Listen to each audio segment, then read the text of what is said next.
Welcome back to my channel. এই যে আমরা বিয়ে বাড়ি যাওয়ার জন্য রেডি হয়ে পড়েছি, বলতে বলতে বিয়ে বাড়ি আমরা পৌঁছেও গেলাম। তোমরা দেখতেই পাচ্ছ গাইস।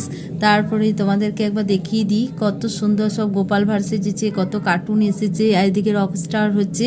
খুব ভালো লাগলো, বিয়ে বাড়িতে খুব মজা হলো। যে তোমাদেরকে দেখিয়ে দিলাম বউ বসার জায়গাটা। তারপরে চলে এলাম স্টলগুলোতে কি কি আছে না আছে সবটুকুই তোমাদের সঙ্গে শেয়ার করলাম, তোমরা একটু দেখে নাও প্লিজ।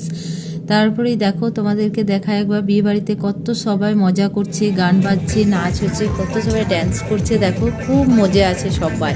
তার এরপরেই চলে এলো সব কনেযাত্রী দলও চলে এসেছে। এই যে ঢুকে পড়েছে কনেযাত্রী। তারপরে কনেযাত্রীর পরে সব খাওয়া দাওয়া শুরু হয়ে গেছে। তো খাওয়া দাওয়াতে কি আছে না আছে সবটুকুই আগের ব্লগে তোমাদেরকে শেয়ার করেছি। এইদিকে খাবারে দিয়েছে চিলি ফিশ, পোলাও আর চিংড়ি মালাইকারি। তো এখনকার মতো আমি মিনি ব্লগটা এখানেই শেষ করছি। টাটা, ভালো থেকো।